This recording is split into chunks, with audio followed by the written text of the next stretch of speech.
when it comes to networking and you're asking, how do I do this better? First, it needs to be a skill that you're willing to learn and continue to grow in. You're not just going to be fantastic at it. People are born good at different skills, and some skills you're just really natural at, and others you're not. For some people, networking comes really naturally, and other people, networking doesn't come very naturally. And then for some people, they see networking as actually a negative thing.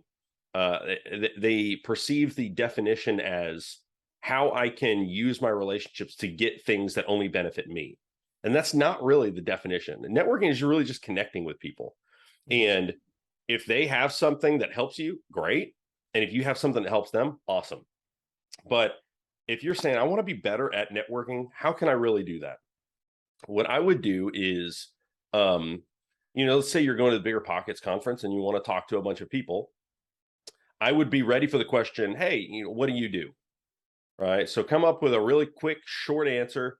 I invest in single family homes. I focus on the Burr method, and I'm, focused in this market, and I live remotely. I do it from over here. Or just a quick, short deal, then you reciprocate. But I think my kind of tenet of networking is I try and be as interested as possible. Not interesting, but be as interested as possible. Ask good questions. So, oh, you do that? How long have you been doing that? So what does that really mean? If you say that you actually do this, and actually try and understand their process? Because lots of times people say stuff like all these words in a row, and you're like, I have no idea what you just said. I have no idea what that means. And so what I say, I'll kind of make a joke out of it and say, so for my friend has no idea what that means. Oh, can you explain it to him? And it's clear that it's for me, right? Or, so how long do I pretend to know what that means? Tell me what that means, or I'll just ask a question. So, okay, so it sounds like you're doing so you do this in the entire process of, you do B2C in the entire A to F process. Is that right? Yeah. And they kind of expound, but you're really seeking to understand, what do they do? Who are they? And what are they good at, or whatever? And then I like to ask, what are your challenges? What are you, experiencing there? Has it been a good experience? With the Fed rates, what's going on? How has that affected you? Things like that. Because if they have a problem that you can solve, boom, you can help them. That's awesome. And in the same way, if you're telling people what you do, and my biggest holdup right now is I'm raising private money. And so that's my focus right now. And if they say, well, I just sold my business for $950 million, I would like to lend to you, like, great, awesome. That just because you guys had a cocktail and you had a good conversation, now you got a private lender. That's great. But unless you have a conversation, you actually get to know people, you're not going to be able to do that. Now, the last thing I do in a conversation is I ask, how can I help you?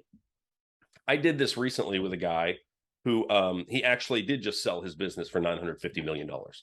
And so he's a billionaire, and really down to earth guy, really good dude. And I said, I know we're in fundamentally different industries. We live literally on different sides of the world. But what can I do to help you? And he said, well, actually, and he's not in real estate or anything. He's in a completely different space. And I said, that's why I said, we don't live in the same world. Like, you're on literally the other side of the world. You're in a different genre or a different niche and all that stuff.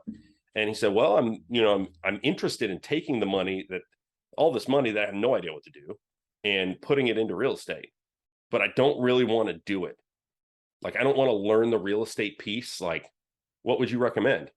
And so I said, well, there might be an opportunity for us to have a conversation where you just fund a certain amount of money, whether it's debt or it's syndication or it's being operational partners, where you put a bunch of money into an LLC and I just go buy a bunch of properties.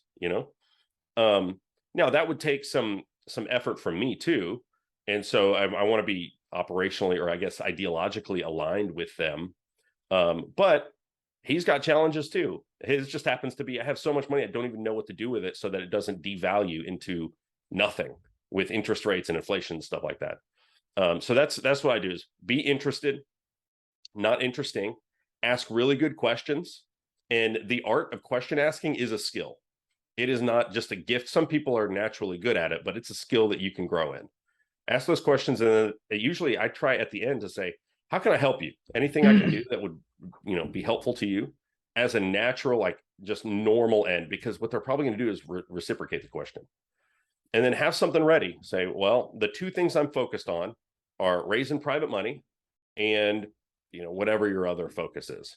And so for private money, usually my lenders, I'm, giving them 12 to 14% returns, which that's a reasonable, expectation for you to actually communicate to them. It's really pretty risk protected. I mean, I don't want to say risk free, because, we're walking in the world like nothing's, we could get hit by a bus in 5 seconds. Nothing's risk free, but it's risk protected, and it's really liquid. So if you know of anybody, that would be a really helpful connection for me to make. So I would make sure to ask that question and then be able to have something to respond to it.